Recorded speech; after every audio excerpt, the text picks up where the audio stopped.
Un anniversaire, ça se fête.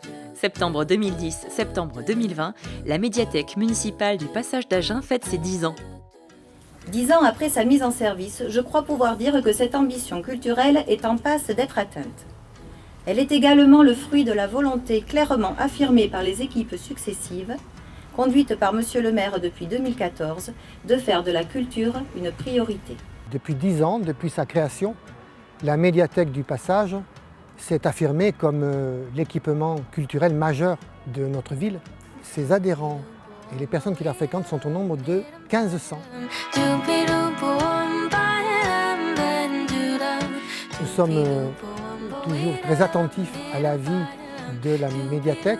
Son équipe jeune et qui récemment renouvelée est particulièrement dynamique.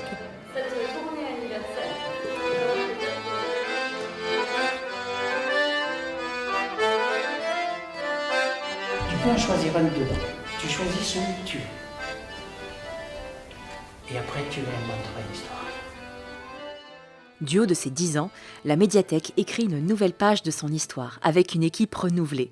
Depuis un an, on est une nouvelle équipe en poste avec un pôle d'action culturelle et sportive, dans lequel il y a évidemment la médiathèque, mais aussi le centre culturel et aussi le complexe sportif. La médiathèque, c'est vraiment la structure qui est identifiée, qui est ouverte tous les jours, du mardi au samedi, et du coup qui permet aussi d'être un vrai tiers-lieu, puisque tous les gens se rencontrent dans cette structure, échangent de pratiques. Et surtout, le mot médiathèque, on a tendance à l'oublier, ce n'est pas que le livre. Alors certes, il y a une page qui se tourne comme le livre, mais on est aussi sur le numérique, sur la danse, la musique, etc. Et c'est vraiment, pour nous, c'est de créer un pôle des arts, en fait, qui est la volonté de médiathèque de transmettre à travers différents médias. Ce n'était pas là un début de conversation bien encourageant.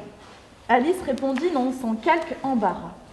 Je ne sais pas trop, monsieur, pour le moment présent. Du moins, je sais qui j'étais quand je me suis levée ce matin, mais j'ai dû, je crois, me transformer plus. On organise des événements de façon assez récurrente quand même, tous les mois. On propose aux passageois une animation qui concerne soit le tout public, soit les enfants. Et on a également des animations récurrentes pour les adultes, l'atelier d'écriture, le comité de lecture et le café philo qui vient d'être inauguré.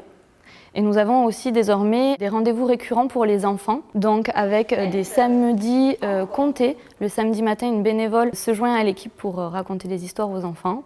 Et il y a aussi le Bibado, donc qui est un petit comité de lecture pour les enfants. Qui veut poser son doigt là? Est-ce que vous voulez? Laissez-moi d'abord.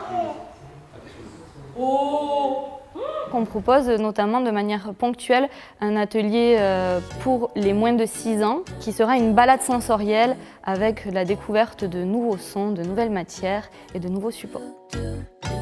Déjà bien ancrée dans le cœur des passageois, la médiathèque municipale poursuit donc son aventure pour le plaisir des petits et des grands.